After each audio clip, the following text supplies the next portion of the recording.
Hello there. I'm Sally Parks.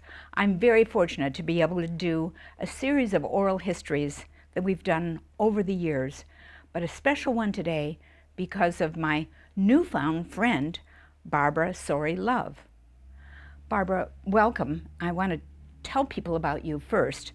And so you are a native of Pinellas County. You are a publisher, a journalist, a writer, a storyteller, and all-around amazing woman. But also I would remind people that you're a daughter, a sister, a wife, a mother, grandmother, and a friend. Absolutely. Barbara, welcome. It's going to be fun to talk today. Thank you. I'm pleased and privileged to be here today. Barbara, you told me that you don't have many family photos, much to your disappointment, but now you've suddenly found at least a few photos, and we are going to include them in this video. And so tell me a little bit about your family. Well, my mother and father, Johnny Sorey and Johnny Lee Sorey, both of their names were Johnny. And your father's name was Johnny John or something like that? Yes, Johnnny. I guess they ran out of other names and thought Johnny would be the perfect thing. But anyway, my father was born in Bascom, Florida, North Florida. My mother was born in Malone, Florida. And they met at the peanut mill. My mother and father used to work in the peanut mill up in North Florida. My father is learned mechanic. He was born in 1916. She was born in 1917. And they moved to Clearwater. They got married and moved to Clearwater in 1947. And they lived in what's called the Clearwater Heights area.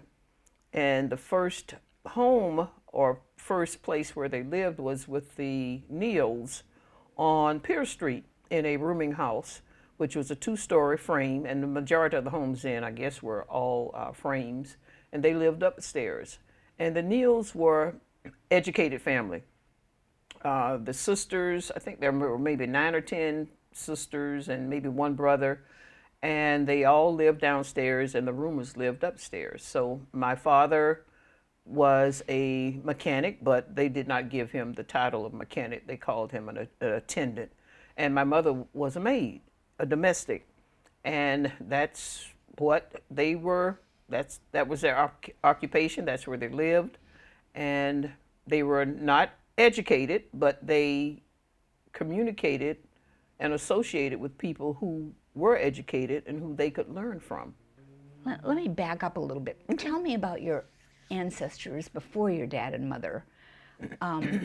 Your family was connected with slaves. You still have the Sorey name, which I'd like you to talk about. How did you get that last name? Well, I'm glad you asked.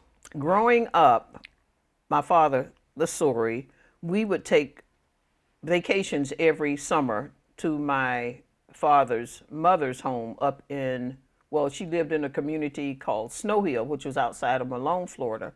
And her name... Outside of what city? Malone. Malone, okay. Malone, Florida. What county is that? That's in Jackson County. Oh, okay. Jackson County. Right. And we'd go there during the summer. However, I never met my father's father, Dover Sorey, who is my great-great-grandfather. But it was always my grandmother, and her husband at the time was Levi Newton. So I grew up knowing her as Beulah Langston Newton. And never knew my father's father. We never met. And so I heard all these stories as I was growing up about my dad's father. Okay, my dad's father's name was Cleveland, and his father's name was Dover. So throughout the years, after my dad passed away, we would continue to go up to North Florida. And so I went on I think I would call it a come to Jesus moment. I had a come to Jesus moment. And I went back up to North Florida, and my father's last surviving brother, James Willis Bowles, I met with him, and I wanted to confirm the stories that I had heard as a child growing up, to confirm that my dad's father's name was Cleveland Sorey, and he confirmed. So I started doing a Ancestry.com research, and that was when you could go on Ancestry and pull up all the files for free. And so I put in the key information, my dad's name, where he was born, and that type of thing, and all this information popped up. I got I think I went as far back as maybe 1910, because at one time, African Americans were not part of the census. I discovered the 1850 slave roll of Jackson County, which the Soreys, Tom and Mary Sorey, and they were the slave owners. The slave owners, yes. Okay. And the names on the slave roll, they were not names. They were either identified as male, boy, girl, and the age. And on that, no names with them? No. No names. So, yeah, no names. So I think at the time the Mormons, you could follow up with the Mormons and get the information on, the history. Great ancestry there, yeah. Mm-hmm. And it was confirmed that I think at the time, the 1-year-old male boy was confirmed that was my great-great-grandfather. And he was born, I think, in 1804. So that's how I, put the information together on my father's family.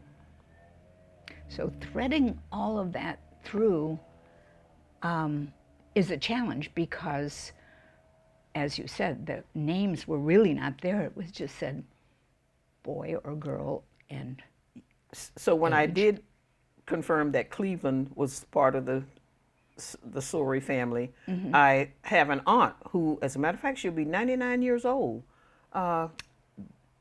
this year. Still living. It's my father's second brother, his wife, the surviving sister-in-law.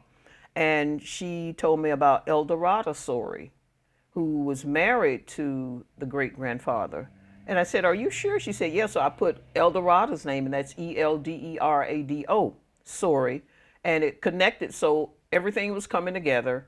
And so that's how I found out about the Soreys. Now, I'm still trying to get more information on my mother's side of the family. So Barbara, you are Sorey, and your family, your heritage was Sorey because that was the last name of the slave owners. Right. Is that right? Tom and Mary Sorey. Right. In Jackson County, Florida. Yes. Interesting. Isn't it just kind of touch your heart, but also break it in some ways to know how your predecessors were slaves and Well, didn't have a lot of independence? Yes, but no, because that was the way it was then. And to be made aware was in itself educational. The light bulbs came on, and I was able to make the connection.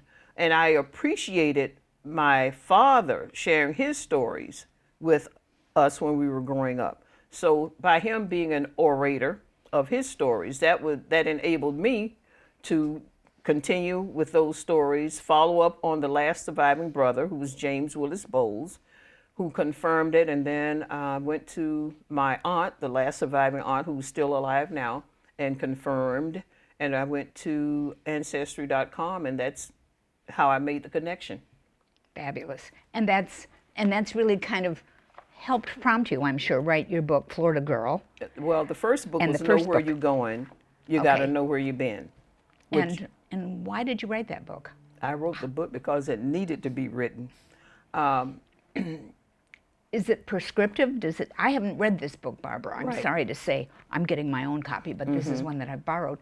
So what does it tell me? It tells you about growing up in Clearwater during the 50s and 60s. That's how I start Okay. the story. Good. But in the front of the book, I have written the genealogical line, starting with my great-great-grandfather, and it goes down to, I think, my granddaughter at the time when I wrote the book.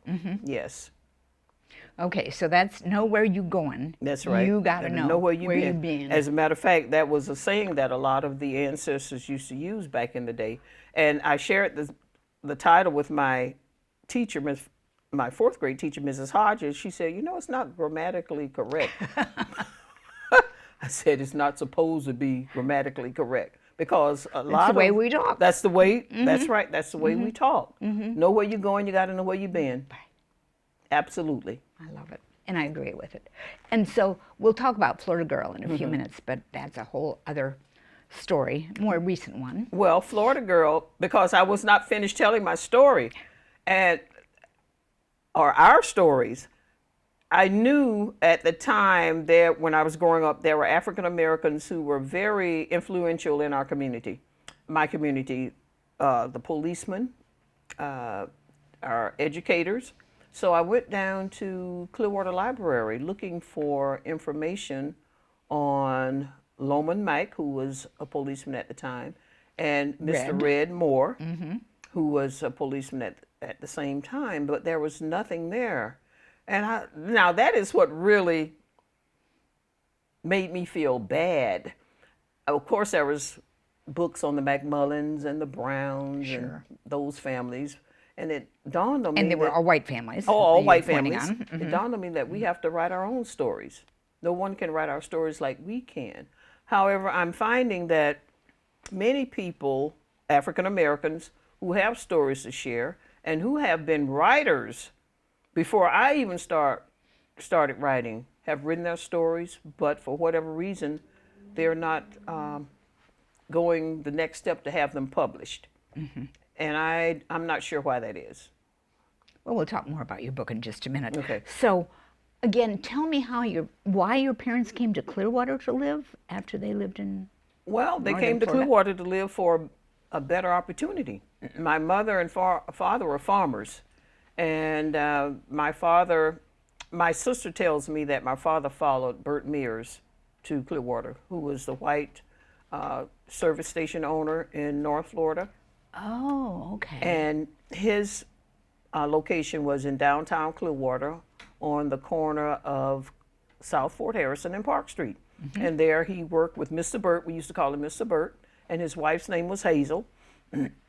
And he was there for 30-something years. So my father was a farmer.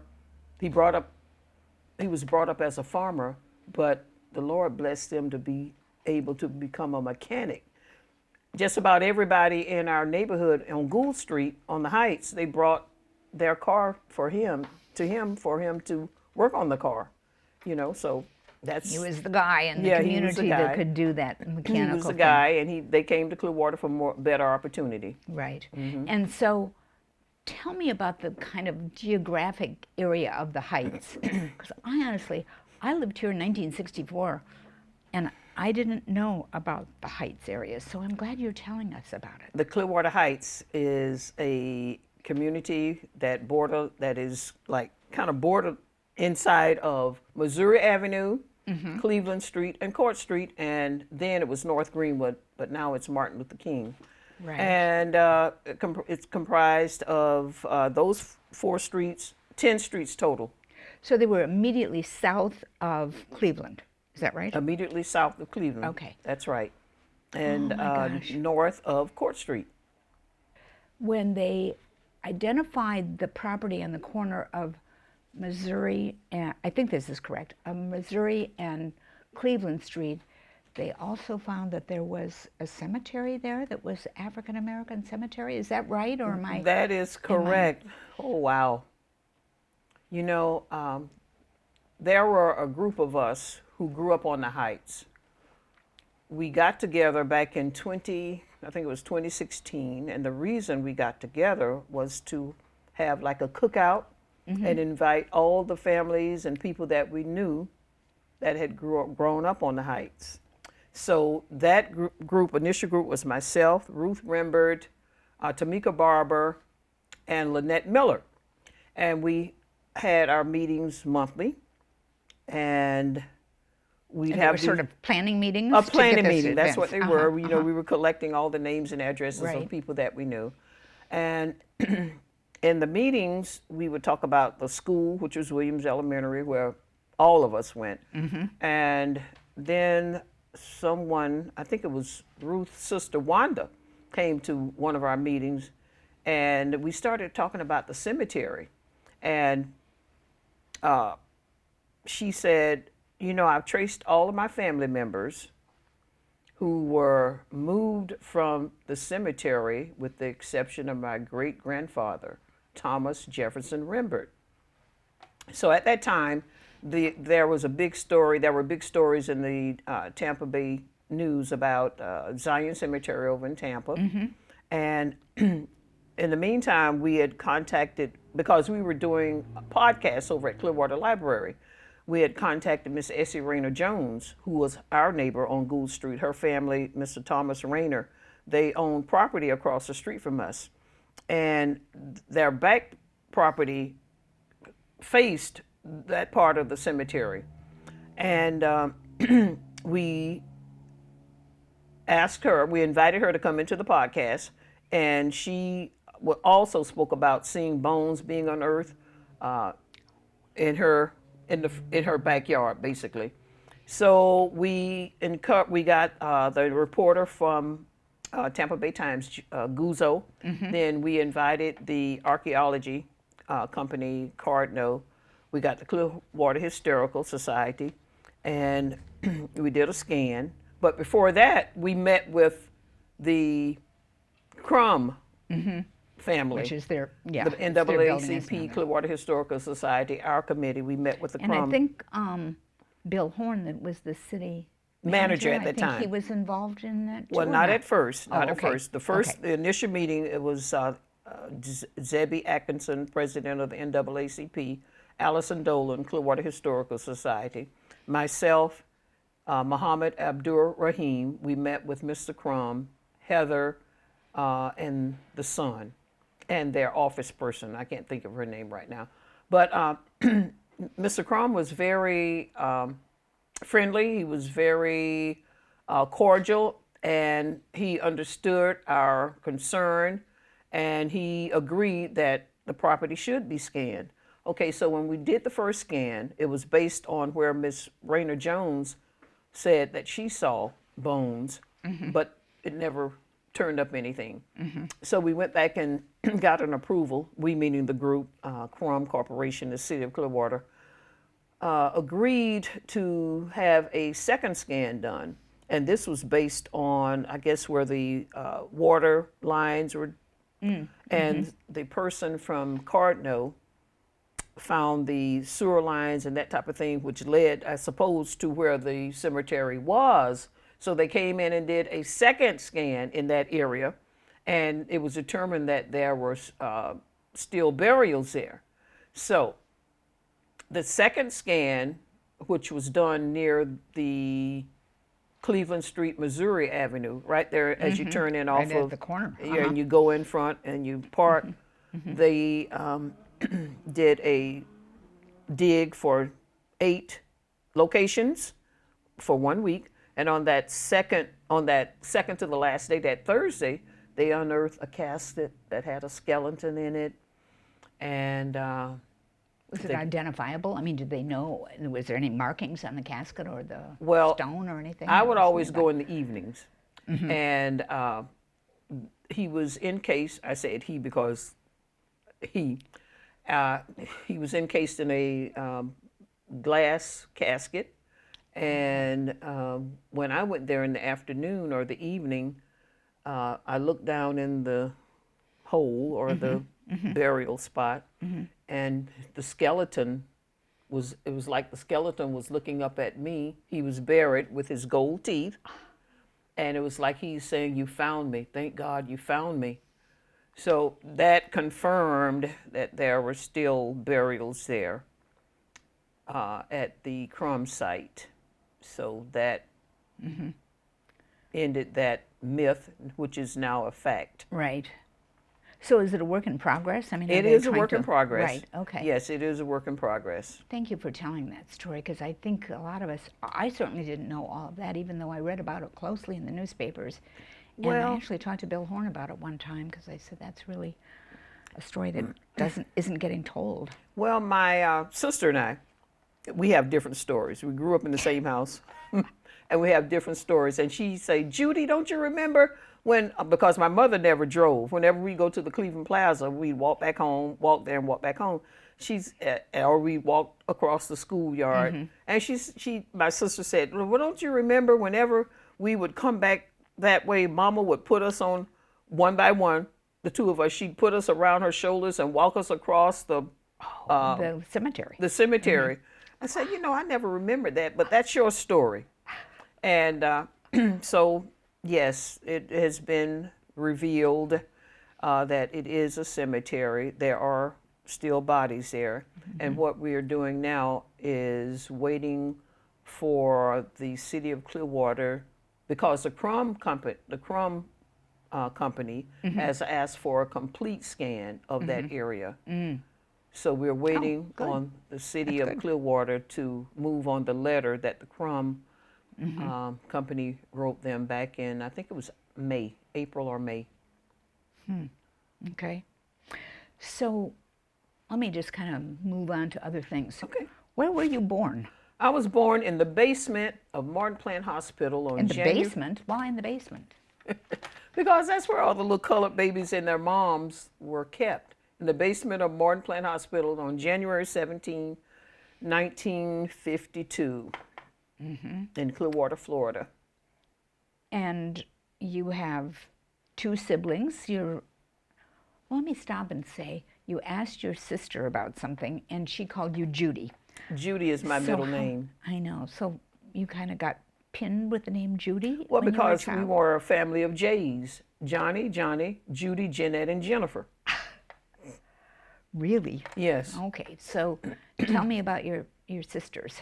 Well, I have two sisters. One is Janet Marie and Jennifer, my younger sister. And they both live in this area? Janet is in Tampa and Jennifer is in Claremont. Oh, yeah. Yeah, so Claremont. Not far away from you. Right. Okay, staying in the area. So did your family own the house, or did they rent it, or did they build it, or what? Tell me about the house that you lived in. When they first moved to Clearwater. And kind of what it looked like and so on, too. Right.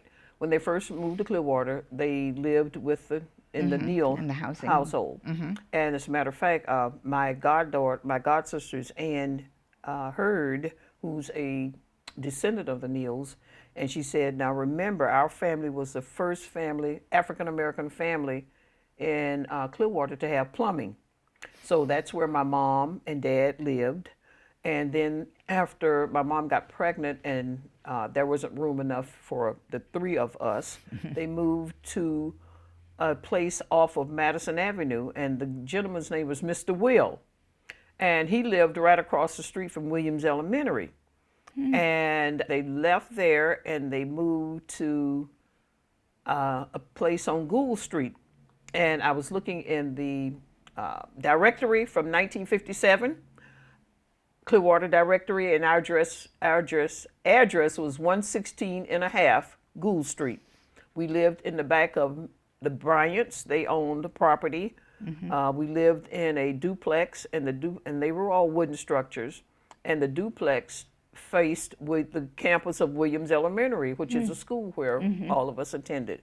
And my mom and dad, they always had two jobs.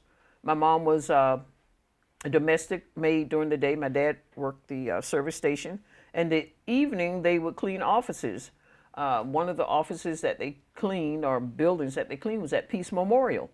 My dad, at that time, he owned a 1952 Ford. And he and my mother would put my sister Janet and I, that was before Jennifer was born, would put us in the back seat, and they'd drive up to Peace Memorial. We'd sit in the car, and they'd go in and clean the offices, and we'd go home.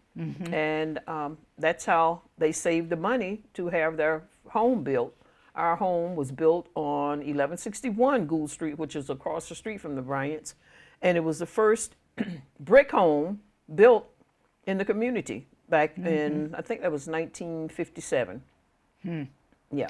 So it was on a slab, obviously. And then yes, concrete. Yes, it was. A two-bedroom. 2 bedrooms. Carport. 1 bathroom. 1 bathroom. Yes. Humongous yard. Back then, the lots were humongous. We could have put another, my dad could have put another house Really? in the backyard, yes. you shared a bedroom, I Yes, take we it. did. And then Jennifer came along 9 years later. 9 years later, so she was just a little. I loved your telling in the book about, you know, you two used to be the stars in the family, and then you weren't so much because Yes. this little baby came along after, who is 9 years younger than you. 9 years younger, Yeah. yes. So it's just so fun because you know that's often true. I mean, in lots of families that's happened where the kids were the kind of the center of the universe, and then not so much. So though you were born at Mountain Plant Hospital, did you go to a pediatrician? Did your mother take you to a pediatrician? Yes, our pediatrician at the time was Dr. Everett Harrison.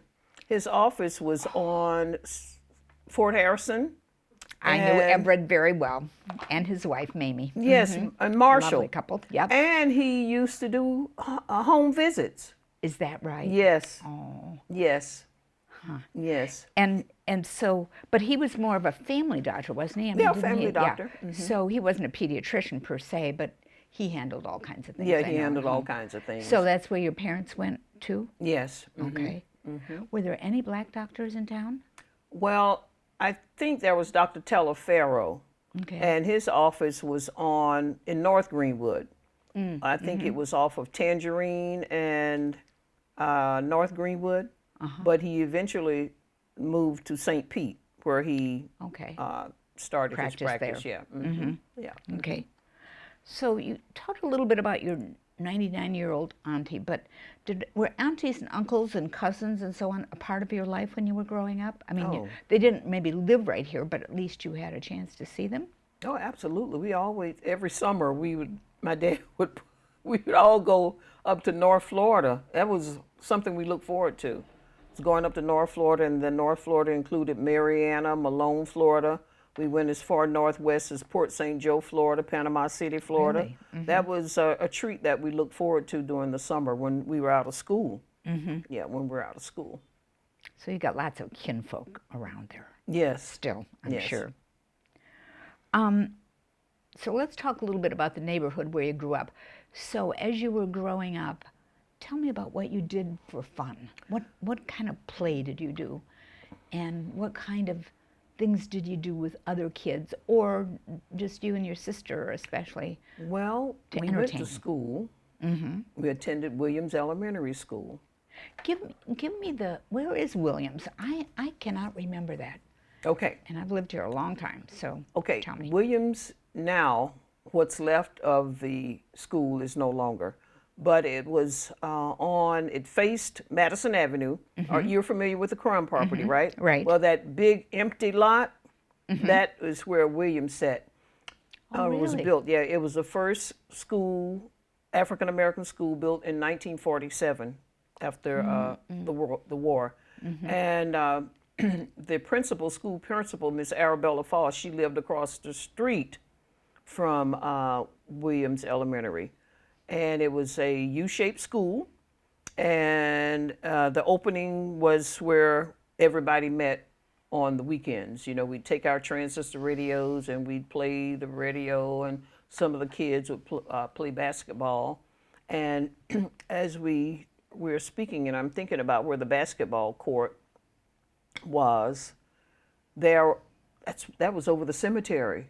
And when we first started looking for the cemetery, trying to find maps of the cemetery, Muhammad Abdur Rahim, who used to be an employee of the city, he was able to get an aerial map of that wow. area. Oh, wow. The aerial map showed the outline of the school, but not of the cemetery. So then that caused further investigation. Court erased it. Yeah. Right. So anyway, on Sundays, when we were not in church, we'd go out to the school. Saturdays and Sundays, we'd go out to the school. That's where everybody... Just a big playground. Big and playground, little fun get stuff. on the swings. We play the music. We listen to the music from WTMP. We'd have our little record players, because I think they had to have either it was battery operated, or someone brought a cord, an extension cord, and we'd plug up and we'd be dancing, you know, and that's where we hung out on the weekends. Now, North Greenwood had the like the Blue Flame and that type of thing, but we were not old enough to do those No, types of come on. things. You weren't allowed to go up Actually, into that's the truth. North Greenwood, We're right? we were not allowed to, hang out like, like that. So our weekend entertainment was either in church or at Williams Elementary, playing. And Did you, as you grew up and got a little bit older, did you go to the movies and did you go to the beach and, what kind of things did you do that were sort of outside of the neighborhood? okay, my dad would take my sisters and I, well, Jennifer wasn't born, I don't think then, but I remember my middle sister and some of our friends to the Park Theater, which was on Greenwood Avenue at that time, and that was owned by Mr. Mike Dixon.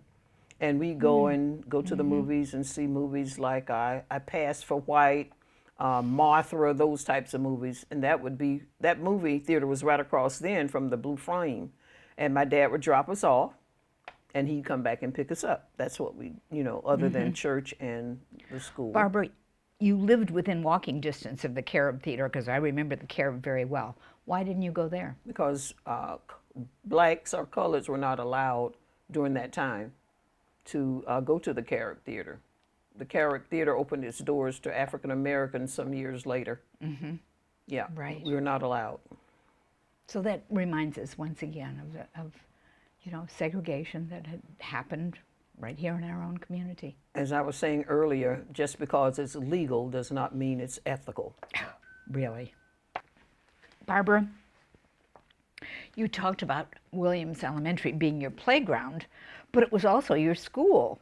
So tell me about what school was like. Who were some of your teachers? Do you still know some of your teachers? Are they still around?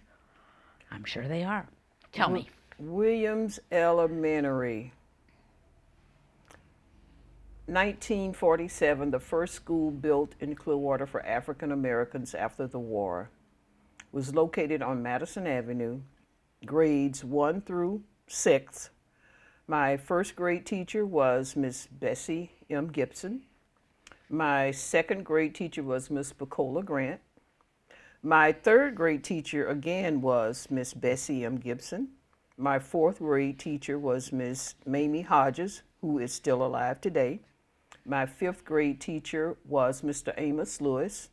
My sixth grade teacher was Miss Evelyn Rooks. And the principal was? And the principal was Miss Arabella Faust, who lived across the street from Williams Elementary. And these were all black teachers, these were all of course. African American teachers, yes. And in my book, Know Where You're Going, You Gotta Know Where You've Been, I tell cute stories about Miss Gibson, who used to do fundraisers. She was part of the Bridge Club and any other club that they belonged to, adults belonged to during that time. And for fundraisers, what she'd do, she'd bring pig feet, barbecued pig feet, and candy apples, and she'd sell them for 10 cents each to raise money for her fundraisers. But it was a loving school. The majority of the teachers that I just mentioned, I think all of them lived on the Heights. Mrs. Gibson had a 2-story frame home that faced Cleveland Street. She lived right there on the corner of Cleveland Street and Washington Avenue. And Washington Avenue was I guess you'd call it the business district of Clearwater Heights, where a lot of the businesses that I'm familiar with were. And then there was Miss Bacola Grant. I'm not sure where she lived, but she was a nice lady as well. Now, Ms. Gibson, who was also my third grade teacher, let me share the story with you. I'd gone to kindergarten, and my kindergarten teacher was Miss Kerbo, who had a school over on Garden Avenue in Clearwater. And Mrs. Kerbo had the Alice, Jerry, and Jip the Dog books, and she'd read, show us how to read, tell us how to read, have us read. And when I got into first grade, I already knew how to read. I could read better, I guess, than any of the students in my first grade class. And I think I was in first grade maybe 2 weeks. And Mrs. Gibson called my parents and asked and told them that, Judy reads very good. I think we ought to put her in the second grade. So my parents agreed. So I was put in the second grade. Then from second grade, Miss Bacola Grant was my second grade teacher. And then in third grade, Miss Gibson taught me in third grade. And it was there where I learned the art of fundraising.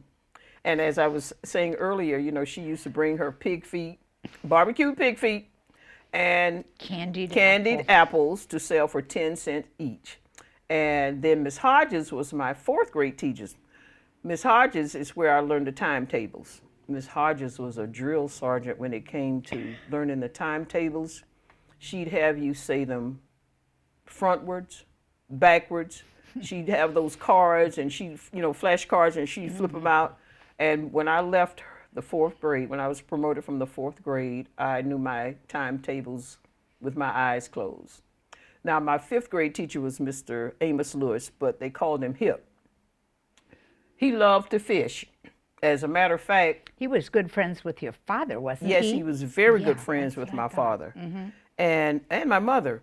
He loved to fish, but his family, I think it was either his family or his wife's family, they owned property over here in Keystone. And they had a hog farm. They raised hogs. And every hog killing season, Mr. Lewis would go and bring a hog's head back for my mother to make hog's heads cheese. And I could just see my mother in our kitchen, you know, boiling the water. She had this big pot on the stove, boiling the water, putting the hog's head in, and just picking it, you know, pulling the hairs out, cleaning it, and making the hog head cheese. I could make it with my eyes closed if I had to. But she made it for Mr. Lewis because he loved it. And that was a tradition every summer, or every hogs killing season, whenever that was. Then there was, Mr. Lewis also told these fish stories. You know, every fisherman has a story.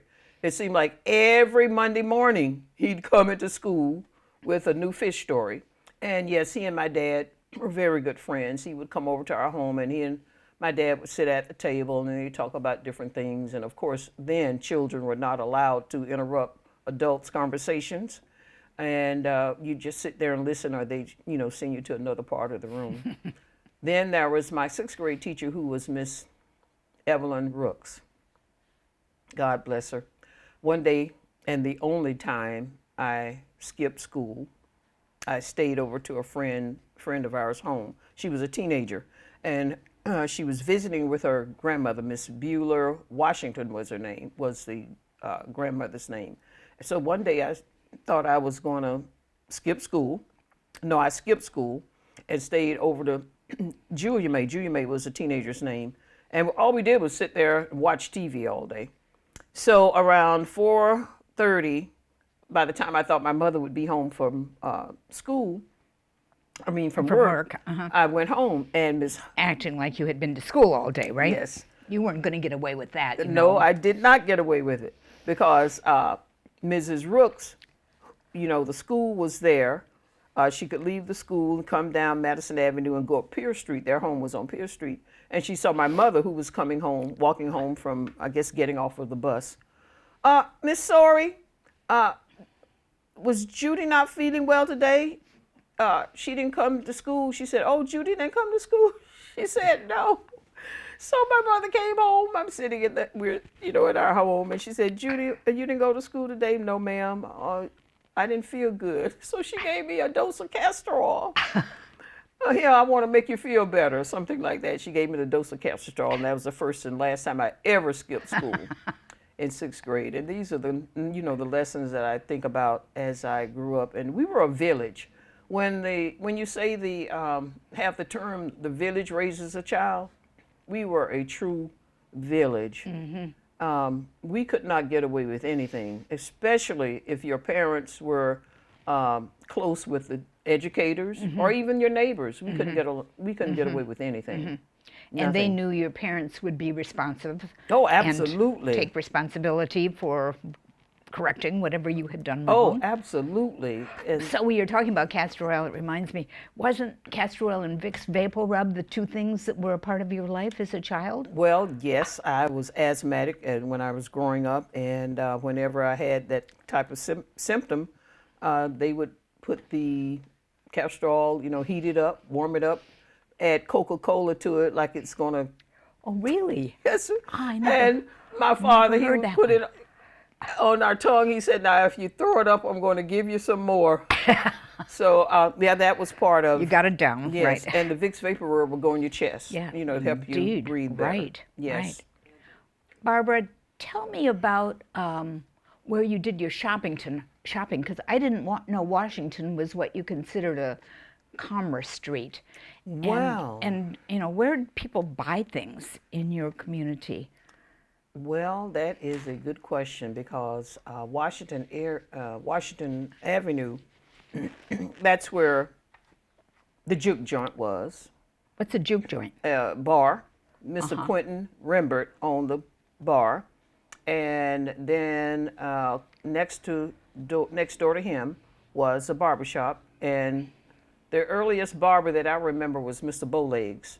From what I understand, he lived in Safety Harbor, but he came up to Clearwater. That's where he had his shop next to Mr. Quentin Rembert, who owned the establishment. And there was Mr. Isaac, that owned a cab. That was across the street. There was Mr. Swanson's, who had a little, like a general store. And then I understand that someone else was telling me there was another place called Strix, a hamburger joint. Now, I'm almost 70, and I have researched or asked for the help of a person who's almost 80 to help me recall those areas of Washington. But as far as I can remember, Washington was our main commerce. But then, like on Saturdays, the vegetable man would come through our community. And this was an African American, and he'd have all these vegetables on the back of his truck. And he would come through saying, "Vegetable man, vegetable man." And I can recall him just like it was yesterday. He'd stop in front of our home because he knew my mother would be buying vegetables, and he had greens and tomatoes and corn, cantaloupe, eggplant, just about every fresh vegetable that you could want on the back of his truck. Then we also had a person that would come through the community that sold fish. And they put, go fishing either on the causeway or wherever they fished. And they would put the fish in ice in the back of their trunk, the trunk of their car or truck, and they'd come through the community selling fish. We also had a rag man, and he'd come through the community. Rag man, rag man. And these are the types of characters or people that sold their goods in our community. And then didn't you have door-to-door salesmen too that came? I love the story about what your mother liked to buy, what he had. And this was a white guy. He would come through our community, and he had like the chenille bedspreads in his trunk.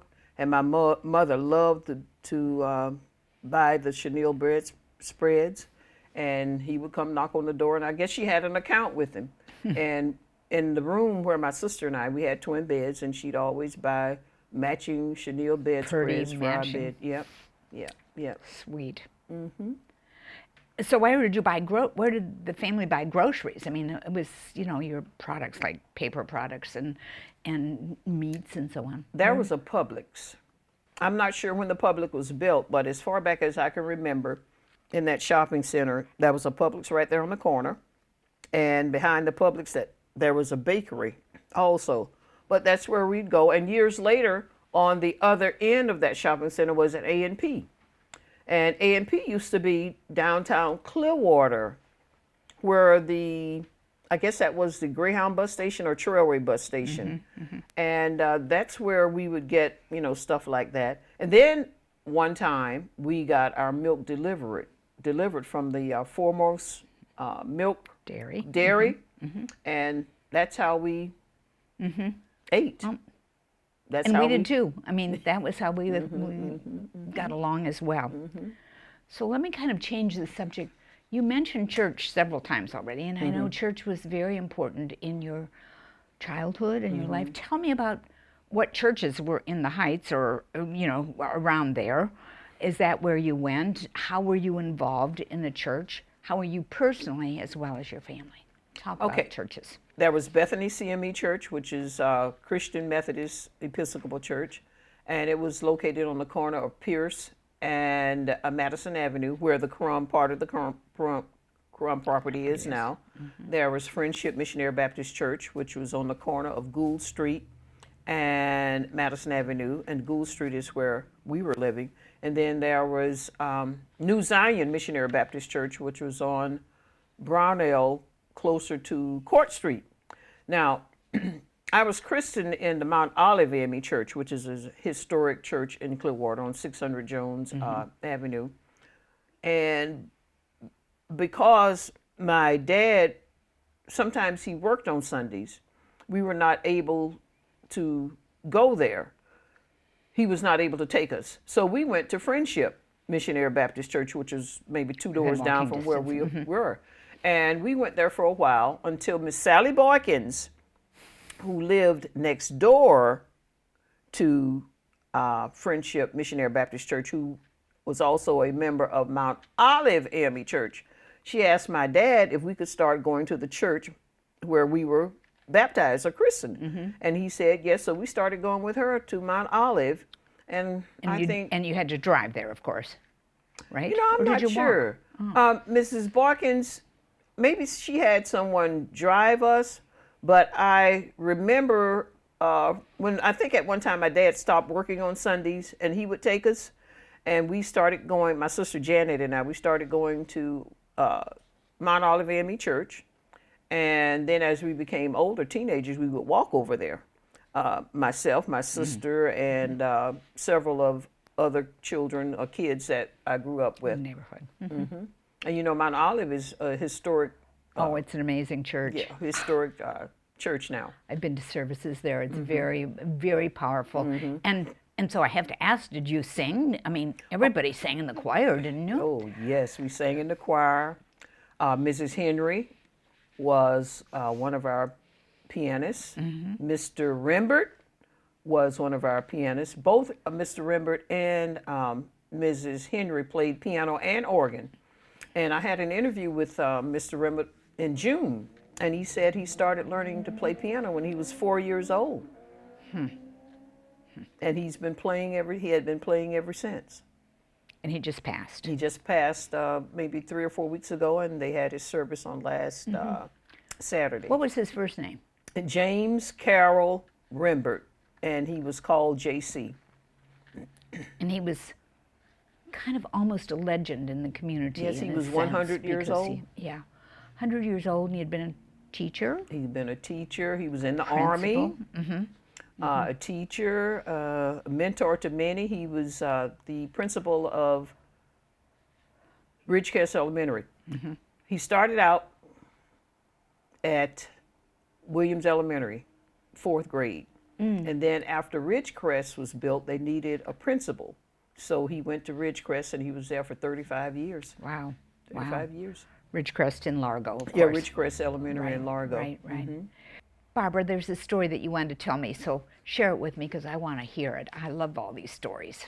Well, thank you. One of the stories that I wanted to share with you is about my first time seeing an African American working in one of the stores, department stores in Clearwater. And during school, well, before back to school, or during back to school, you know, we go back to school shopping with our mother. And one of the places that we shopped was Penny's, J.C. Penney's downtown Clearwater. And Ms. Pearl Mack at the time was an elevator operator for J.C. Penney's, and she's the daughter of the late Loman Mike, who was one of Clearwater's first African American patrolmen. And I just thought that was so, it made me feel good to see her on the elevator and you get on the elevator, and I think back then the elevators, they had the latch, you pull it back and the door would open and you'd walk out. But I always remember that, and every time I see her, tell her, I said, I always remember the first time seeing you being on the elevator as an elevator operator in J.C. Penney's. Oh, would you mind telling the story? Your dad was an amazing guy. You had so many cute stories about him that, he'd go down to have a little drink, but he would leave you in the car, but you could always see him and he could always see you, kind of thing. And that was a great story. But tell me about the occasion he had talking to one of his customers, attorney Frank Muscarella. Oh, and tell that story, because it's such a sweet story. Well, all the way around.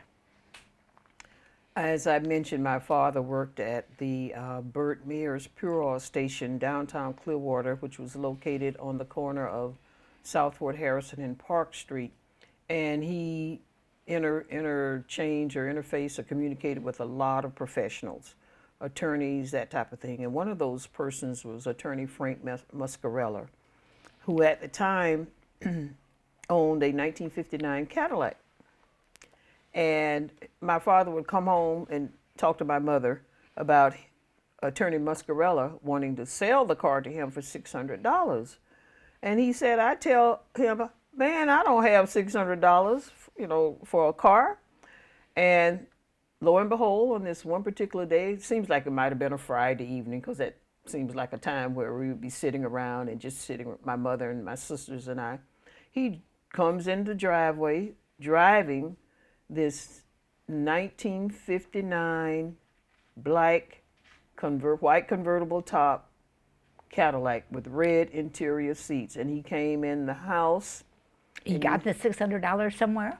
No, he came in the house and said, Muscarella gave me the car. So he shows my mom the title. The title, and we were excited. We couldn't believe it.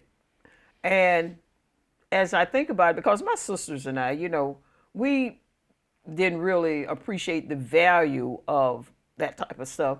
But for as long as he was alive, he took care of that car, and he still had his 1950, 51, 52 Ford.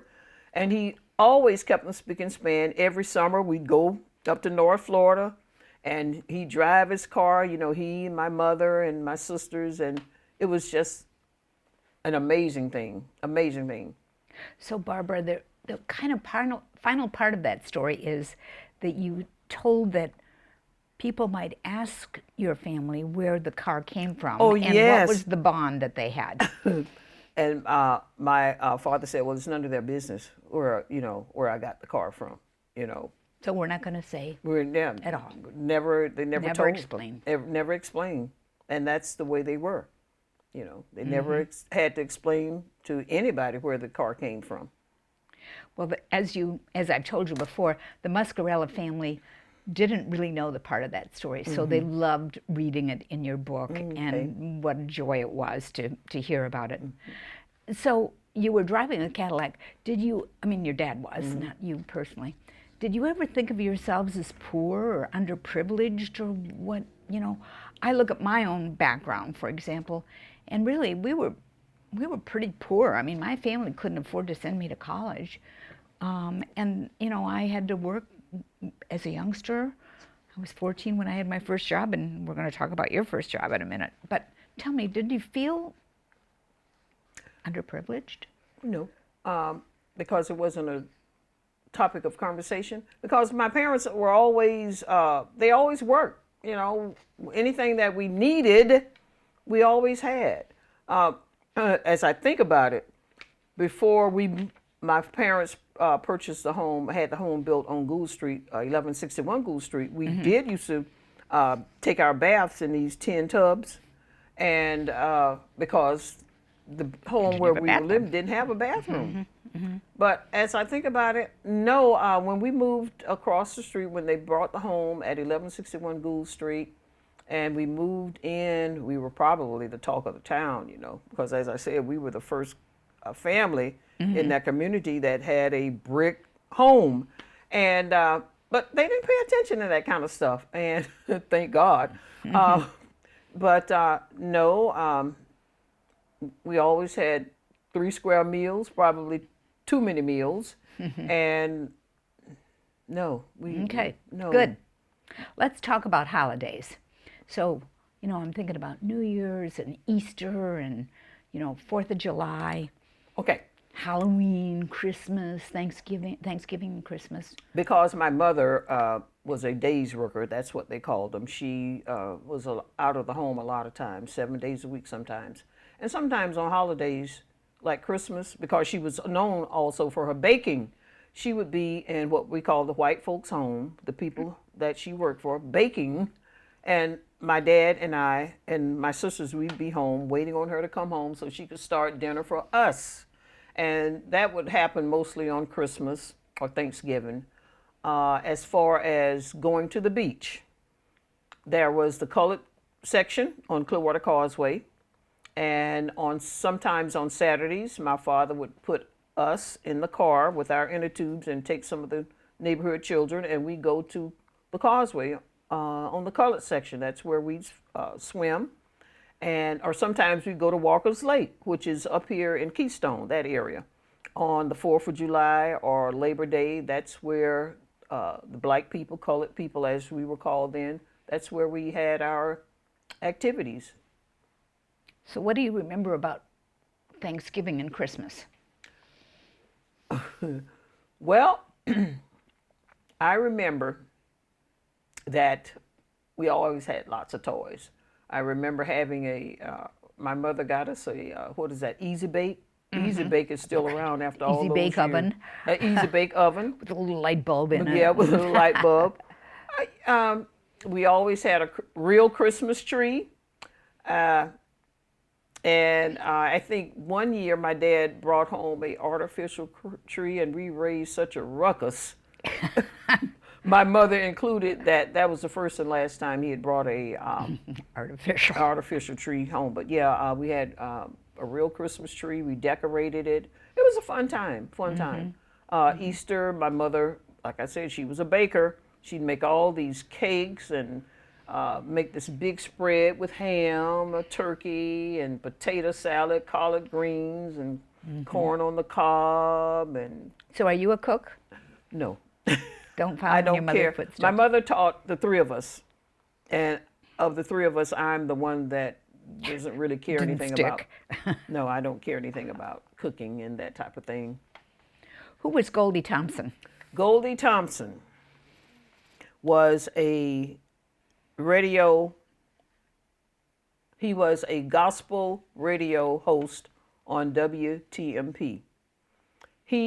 Which was primarily Primary African-American black station, and now it's still around, and they call it the Heritage Station. Goldie Thompson was he was a person who played gospel music. He had a group that he traveled around with, a group that he formed called the Teenagers, Goldie Thompson and the Teenagers. And they traveled around to different churches and locations. And some of the places that he talked about, I'd never heard of, like Parish, Florida, and other places but he'd always talk about these places where he'd go and he'd take his teenagers and they'd sing gospel songs that they would perform. And it's interesting that you mentioned because my husband, who's also a historian from St. Pete, because that's where Goldie and his family was from, he asked around to see if there were any audio of Goldie Thompson's programs, but no one has any.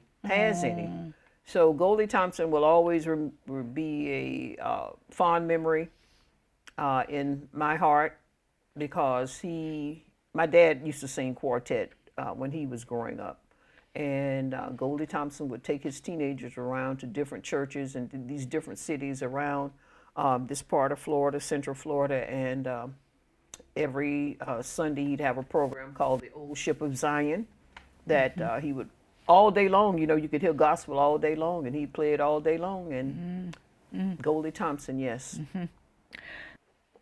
So, Barbara, tell me what happened to Williams Elementary School, because you described where it was, but I don't ever remember seeing it being there. Well, Williams was eventually phased out when court-ordered desegregation went into full effect. The school was closed as a day-to-day school, and during the summers, it was used as a recreation center. And we'd go to Williams Elementary for parks and recreation, that type of thing. Uh, and after that, it was eventually torn down. We went to Pinellas High School. Some of us went to Pinellas High School. Some of us went to, it depends on And where wait, you were living. Pinellas High School was an all-black School. school Because for junior high and high. absolutely. We, meaning students, came from Largo, Tarpon Springs, Safety Harbor, all around to Williams. And when court-ordered desegregation was enforced, we were separated. Some of us went to Pinellas High School, which was an all-black high school. Well, the last all-black class at Pinellas High School was in 1968. In 1963, I went to Kennedy Middle School, which is no longer around. I went there in 9th grade, and then from there I went to Clearwater High School in 10th through 12th grade. Graduated from Clearwater High School in 1969. But also on the Heights was the original Pinellas High School, which was on Madison, down closer to Cleveland. And I think the original Pinellas High School was built in 1954. And the original school, which was on Madison, was eventually torn down. So where the Crum Corporation is, that was part of the original Pinellas High School, Williams Elementary, the graveyard, and all of that in that area. Barbara, you're talking about the physical locations of the buildings. Tell me what it was like for you personally and your friends going to what was primarily, had always been an all-white school. JFK, John F. Kennedy Middle School, and Clearwater High School. How did you feel? What was your reaction to it? How did you deal with it? To be I honest hated with it. you? Here I am, or here we are. You know, we grew up with people who looked like us, and you know the culture. And then we are being bused to JFK, and I hated it. My first homeroom teacher was Mrs. Goss. I remember, I think maybe the first 1 or 2 days, maybe it was the first day, because the first day they would have had to call the roll. I sat in the classroom with my head on my desk, and she called the roll, Barbara Sorey. Didn't answer. She called the roll, called the name again, Barbara Sorey. I didn't answer. Then the third time she said, Barbara Judy Sorey. I said, oh, she's talking to me. Because I wasn't called Barbara in the community where I grew. I was Judy. And I said, oh, she's talking to me. So that's where I became Barbara. Officially Barbara, being called Barbara in 9th grade at Kennedy Middle School. But eventually I got through that and made an adjustment. And by the time I was a junior in high school at Clearwater High School, I had settled down and focused more on being a student than a rebel, for lack of a better word. Did you, were you involved in extracurricular activities? Did you do sports or clubs or anything? You know, when we were at Kennedy Middle, that's a good question. Grace Miller and I, we were going to try out for cheerleading, but we didn't make the cheerleading squad. And when we started to Clearwater High School, I wasn't involved in sports at all. It's strictly curriculum. So you graduated in 1969. Nine. Do you keep in touch with any of your friends? Do you go to high school reunions? Well, I keep in touch with, and it's sad, but it's true. I keep in touch with the black students, but the Caucasian students, no. Not so much. As a matter of fact, my classmates and I, we call ourselves PHS alumni.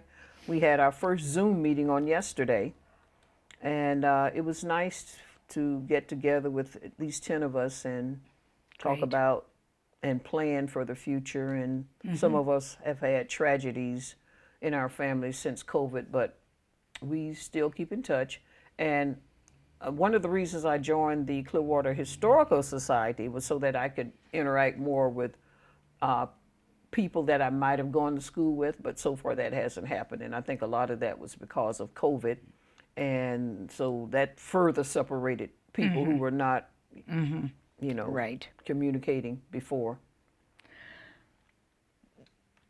Let's kind of shift gears and talk about your jobs. What was your first job? Do you remember what it was?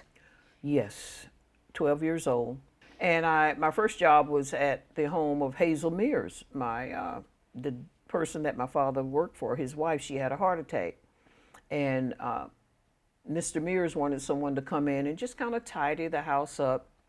And he asked if he thought that Judy would be good for that job. And of course, my dad said yes, his daughters can do anything, that type of thing. So anyway, on the first day, Mrs.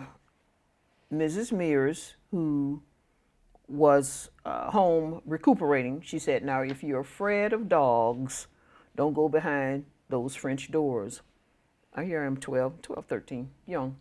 And I didn't think anything about it, but I said, okay. So the second day I came in, and what I was responsible for was washing dishes, you know, tidying up the kitchen and dusting and that type of thing. I forgot all about the dogs, and I opened the French doors, and here are these two dogs that charged out at me, and and poor Mrs. Mears, she slowly got out of the bed, and she put the dogs back into behind the French doors, and I apologized to her. I felt so bad, but they kept me. They didn't fire me. I worked that entire summer for $25 a week. Good deal. That was my first job. Outside of home. Yep. Barbara, let's talk a little bit about discrimination. Where did you see discrimination in the schools, in the community, in Clearwater, in North Pinellas County, Palm Harbor? Talk to me about where you have been touched by discrimination. My father told us a story about when his mother used to pick cotton. In the overseer, on this one particular day, the overseer thought my grandmother hadn't picked her fair share, and he demanded that she go back into the field and finish getting whatever her requirement was that day, and she refused. And the overseer, my dad, standing there, because I guess he worked in the fields with her, standing there watching this, and the overseer was going to slap, you know, my grandmother, and my dad picked up a hoe, you know, the hoe that you rake the ground with. And he told the guy, if you hit my mother, I'll bust your damn brains out. And my father told us this story 2 or 3 times. That was the first incident. Now, for me personally, Pinellas High School, you remember the fun and sun parades that we used to have downtown Clearwater? Pinellas High School band was always the last band. Fabulous. Yep. In the parade. Marching band. That's right, the Panthers. And we would follow, because they came through downtown Clearwater where we lived, and we would follow the band all the way downtown to the where Coachman Park is. Is that Coachman Park? Yeah, Coachman Park. And we'd follow the band. And on this particular Fun and Sun event, we were coming back home, and I think I might have been 13 or 14. And we were coming back town. I had to go to the bathroom.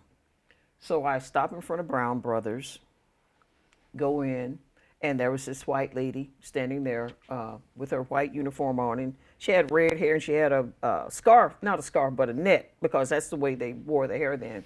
And she didn't look down at me, but I asked her if I could use a bathroom. And I guess my voice was that of a youngster. She didn't bother to look up, and she said yes.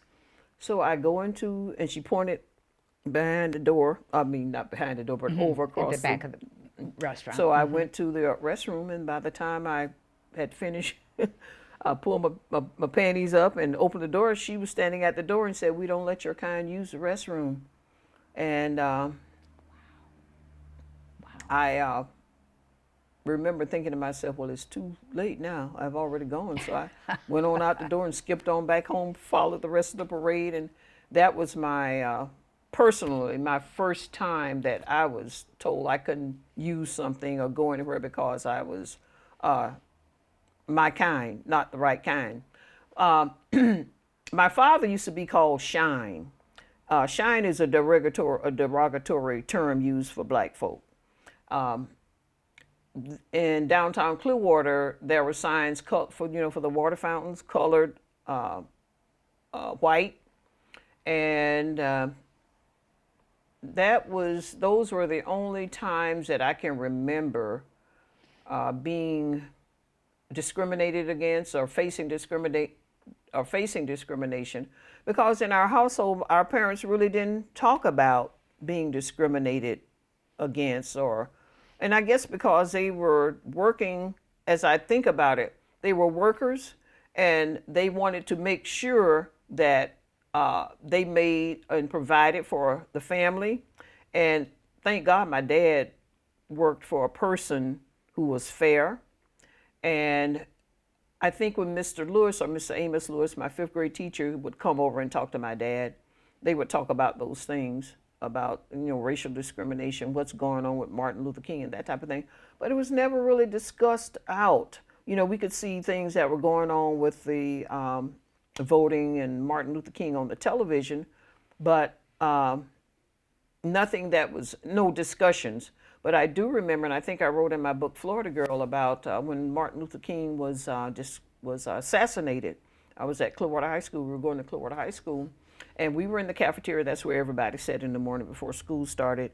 And Martin Luther King was assassinated. And I can remember Mr. Glenn, who was our principal at the time. He came through the cafeteria, and there was such a feeling of dread for many of us. And on that particular day was also our schoolmate's Lucy Todd's birthday. She was born on April 4th.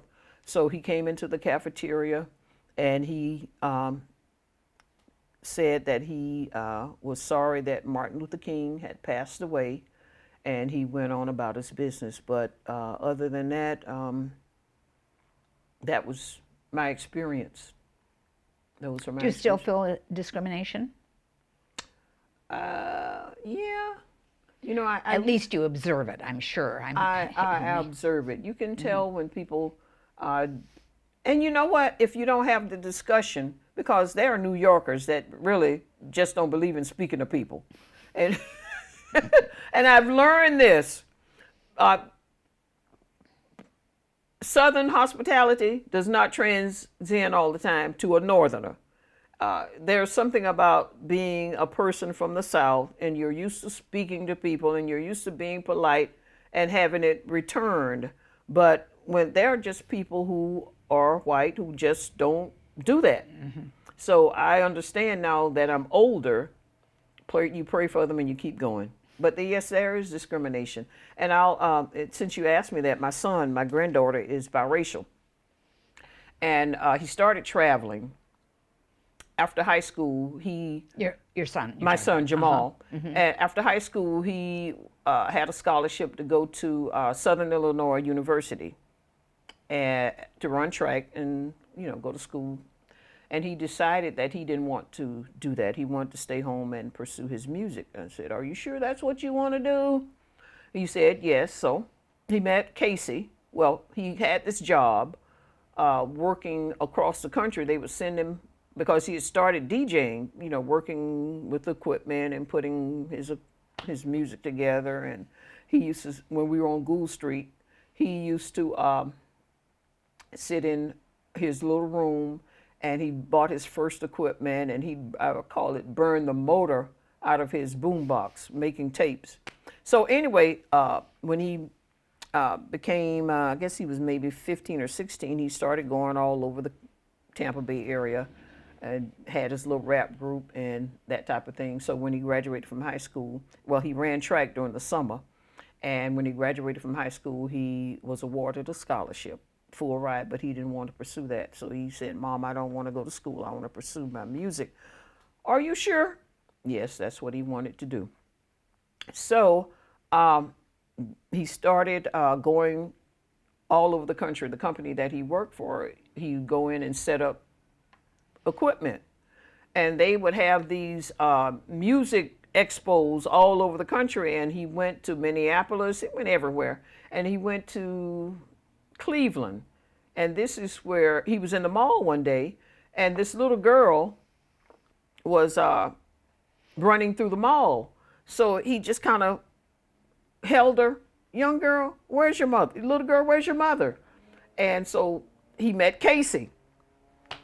So he and Casey got together, and he came home one day. He said, Mom, Casey's pregnant. What? Because you want African-American grandchildren. That was my train of thought then. And I said, well, I thought I was going to always have African-American grandchildren. And he said, Mom, well, we never talked about it. I said, you're right. So that I had to put my heart in check. And if you don't have these discussions, you assume things. So today, my granddaughter Jackson is 19, and she started Cincinnati State University, and all is well. So unless you have discussions about race, you can assume anything, and you have to come to the table and leave your feelings and your egos outside and agree to disagree. You know, because we all are different, and it's okay to be different. The thing is to maintain your respect for each other. Barbara, you mentioned Jamal and Casey. Tell me about what Jamal does, because he started out in music. Is he still doing music? Jamal started out as a rapper.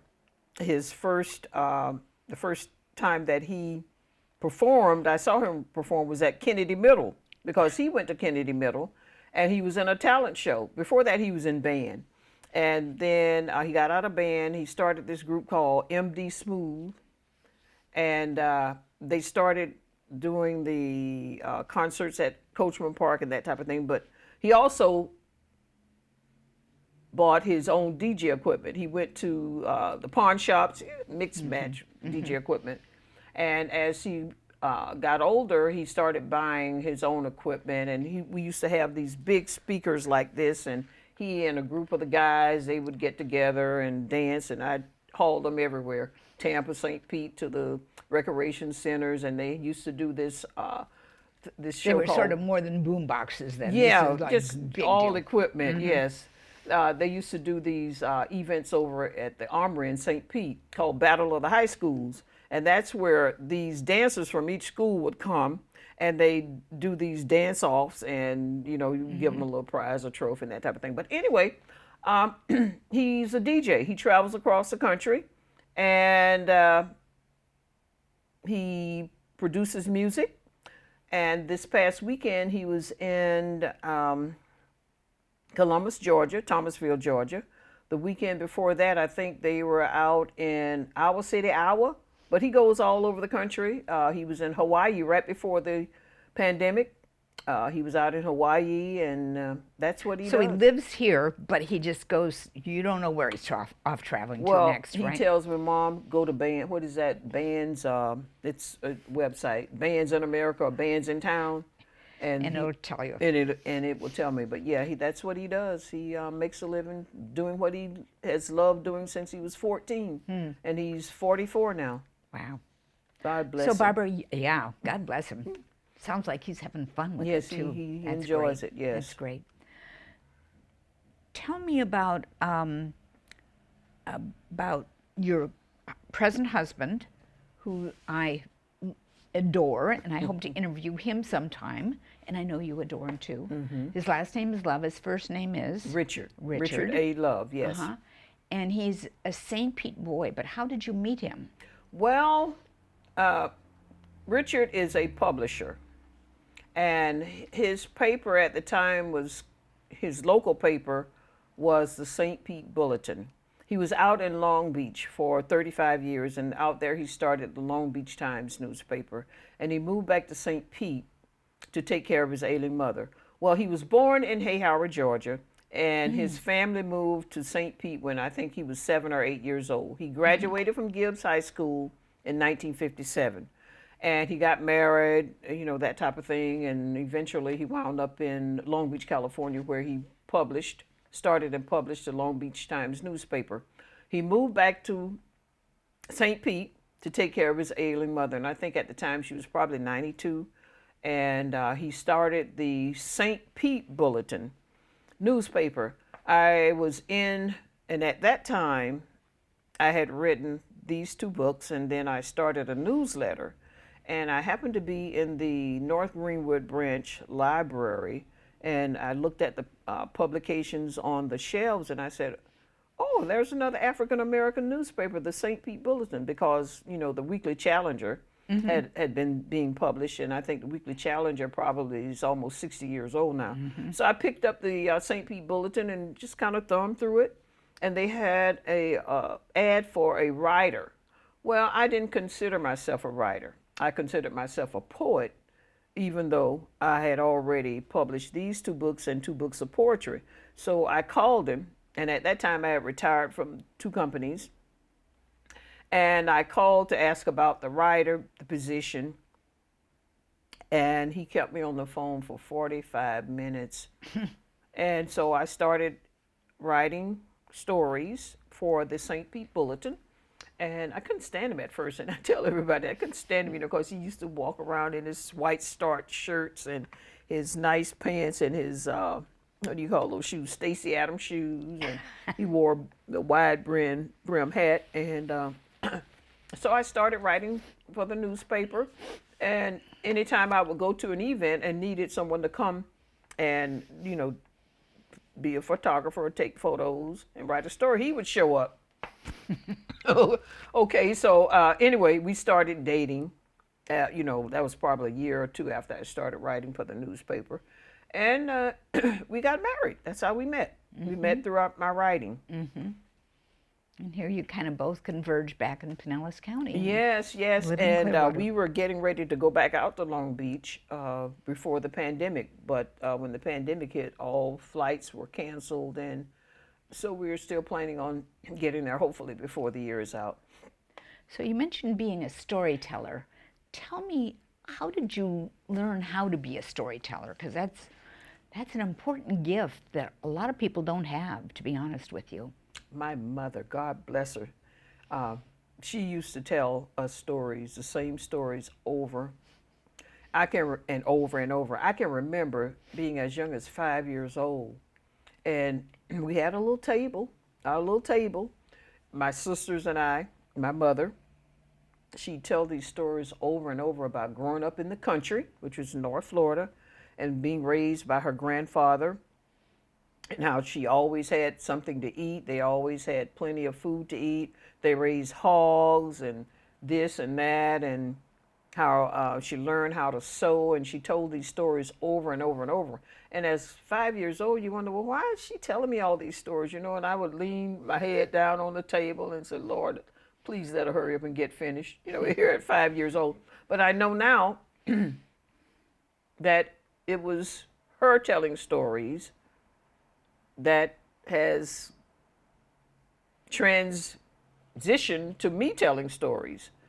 So that's how I started telling stories, and that's actually how I started writing also, because she would always have us write grocery lists and write letters to her aunts. And on the grocery list, if there was something she wanted and we didn't know how to spell it, if she had a box of it or a label from it, she would pull the label off of the package and put it on the table and say, look, write that. And that's how we learned. So it just happened. You probably learned how to spell oxidol Yeah. and Felsnaphtha. No, I don't remember that second Oh, one okay, you well, called, that but was a- alpha oxidol I do Right. remember. I mean, you know, odd spelling is yes, what I'm yes, saying. yes. You know, just funny and I things. was good speller. You know, in Williams Elementary, we had spelling bees, and I was always one of the 1 or 2 persons to advance to the spelling bees. Never got a chance to go to Washington, D.C., but I... You were pretty good it anyway. was pretty good, yes. Right. But your mother was really then an oral historian, because She she was was. telling stories Yes. about her life Yes. and her community, Yes. how she grew up. Yes. And now you're doing it. So Yes. I applaud you for Well, it. thank you. Thank you. And so let me just ask you one more question, and that is, tell me what prompted you to write Florida Girl? Well, after I'd written the first book, Know Where You're Going, You Gotta Know Where You've Been, Yes, right. I still had a lot of stories left. And I think I mentioned earlier that I went to the library to find the stories, news articles or anything on Lowman Mike or Red Moore, but there was none. There were books by the Mike Mullins, the Browns, and other families who were white. And it dawned on me that in order for me to have our stories, I needed to write my own stories. So that's what prompted me to write the book Florida Girl. Well, it's a good book. Thank you. And it's an easy read. You know, Yes. if you know the territory, it's just a fun thing to read. Thank you. On Amazon, I got my own copy. Thank you. And thank you. And now I have not read this one. Know where you're going. Yep, you got to know where you've been. You got to know where you've been. So I'm going to get my copy of that too. Okay. So Barbara, I want you to do with me a lightning round. Now this is just kind of giving what's your first impression? What's your first thing that you want to say? And keep it simple. It don't have to be elaborate response. What's your favorite thing to do on a day off? My favorite thing to do on a day off is go for a walk in the morning and relax, or just get in the car and drive. I love that. Love doing those three things. What kind of music do you like? I prefer gospel. I prefer gospel. When's your birthday? My birthday is January 17, 1952. I will be 70 years old. This And next January? Yes, and that's the weekend of Martin Luther King's birthday celebration. And I'm planning on having a 70th birthday party. Well, you should. Absolutely. That's a absolutely. landmark. I want to be there. Okay. So on your birthday, do you ever think about, okay, so what do I want to accomplish in the next year? Well, what do I want to accomplish in the next year? No, I'm not asking that so much as, do you think about that? You couldn't talk about what you want to accomplish, but do you think about that? Sometimes. And I know all things are possible to those who believe. And I think I mentioned to the Vaughns that I wanted to do a screenplay. Write one? Write a screenplay, you know, of the books and the poetry, because I had seen a movie that was directed by Tyler Perry, and it was a drama. And you know, normally when you hear Tyler Perry, you think of the comedy. Right, absolutely. But I'd seen this movie for colored girls who committed suicide when the rainbow was enough. He redid the story, the movie, and it was poetry and regular dialogue combined, and I thought it was superb. And I said, well, if he can do that, I can do that. So I have the 2 books of poetry. I have these books, and then I have 2 manuscripts that I haven't done anything with. So it's a matter of finding the time to dedicate to the composing the manuscript, the screenplay, and continue to write and just share my stories. Good for you. So what do you do? I talked about what kind of thing you do on a day off, but do you have hobbies or are things that you particularly like to do, or do you like to collect, or, you know? You know, I used to collect, but then I thought about, you know, when you get ready to move, I don't pack all collect that stuff anymore. up. Right. I don't collect anymore. Paper is not my best friend. I do not collect. Walking and, you know, chatting with friends. And like I said, I like getting in the car, driving. And What's your proudest achievement? my proudest achievement is today being able to share my stories. I remember when I wrote the first book, Know Where You're Going, You Gotta Know Where You've Been. I'd set up my own book signings. I'd go to the library, and I'd be the only person there besides the person who opened the door. And I never gave up. And I continued to write, and here I am today being interviewed. I know, lucky me. And I'm appreciative of it. Do you have a favorite verse from the Bible?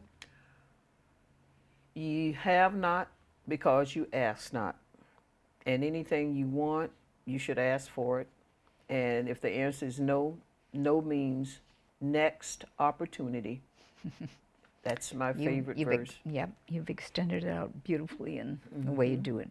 So, what is something that not many people know about you? That I used to be an avid runner. 5Ks. This was before I was diagnosed with breast cancer at 48. I was an avid runner. I ran in several street races. Turkey Trot was one of my favorite races. And not many people know that I was an avid runner. Right.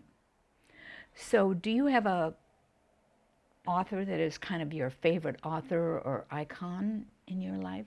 I think one of the things in one of the books you dedicated to Maya Angelou. Maya Angelou, yes, Maya Angelou. So, what was the best job you ever had? The best job that I ever had up until the time I was ready to retire was being employed with the ConMed Limbitech company. I was there 18 and a half years and retired. So, what was the worst job you ever had? Oh, the worst job I ever had was I had moved after I left college, didn't stay at college. I was when I graduated high school, I had a full ride to go to Johnson C. Smith University in Charlotte, North Carolina. But I was so immature. I went on the campus. I don't even think I stayed a month. I came back home, and my dad said, well, you're not going to go to school. You got to work. So for a brief time, I moved to West Palm Beach, Florida, and I stayed with my mother's brother and his wife, Aunt Johnny-O, and I didn't have transportation. So I got a job working for this white family in Bel Air, cleaning house. And I caught the bus, and when I got off the bus would let me out in front of the Kennedy compound. And I would greet the guard that stood there every day. And, we talk about things, and I'd share things, and he said, oh, you know a lot. I said, of course I do. I keep up with current events. But anyway, I don't remember the family's name, but I'd get off the bus in front of the Kennedy compound and walk down the street, work with the family, mother, father, two children's, daughter and son. And I did that for maybe 6 months. And I said, you know what? I'm wasting my time, wasting my talent. So I thanked my aunt for allowing me to stay there and work, and I came back home to Clearwater. And then from there I started working for General Telephone, and I left General Telephone and I went to the Square D Company, where I started in 1972, and I was there 15 and a half years and retired from that company. And then I started with the ConMed Limbitech Corporation, where I was also a buyer planner, and I was there for 18 and a half years. Then you really retired. Then when I really retired. But then after that, I went to the Nielsen Company, where I was there for 6 years. Oh, that's right. I forgot you were at Nielsen. Right. So what is something that you think everyone should do at least once in their lifetime? Take a trip as often as you feel like it, or as often as you can, because there's a big world out there and there's a lot to see, and you limit yourselves when you just stay home. And that's one thing I can say about my son. If he never takes another trip, he has been all over the country, he's been outside of the country, he's met all kinds of people. And when you meet all kinds of people, you understand different customs. You have conversations about their way of life, and you become more tolerant of the differences, but we all have a lot of similarities. We all want life, liberty, the pursuit of happiness, and good health. Barbara, what legacy do you want to leave? What do you want people to know about you, remember you for? as being a person who wanted to make a difference by writing her stories and encouraging others to write their stories, share your history. It doesn't have to be all positive, because life is not all positive, but to leave our children with something to help them realize that, hey, I did start from here. And I think a lot of our children today don't understand what their parents went through that has brought them to today's Benefits them. So my legacy is to be remembered for wanting to make a difference through my stories, through my publication, share history, and oral histories just like this. that's right. Absolutely. Oral history, share. Barbara, it's been so much fun to be with you today. You have an insight into Pinellas County, and especially North Pinellas County, that many of us don't have. And you've helped explain many of the issues that we deal with even today, but certainly you've dealt with in the past. So thank you so much for your candid assessment of the situations and telling the fascinating story of your life and your family. Thank you for being here. Well, you're welcome. And, you know, a lot of us have similar stories, but not everyone feels relaxed enough to share the stories. But that's how we learn. You know, we educate ourselves through our stories. And that's your gift. You're a wonderful storyteller, too. Thank you. And so, again, on behalf of the Palm Harbor Historical Museum, I thank Barbara and all the people that have been involved in making this happen. Thank you for being with us today.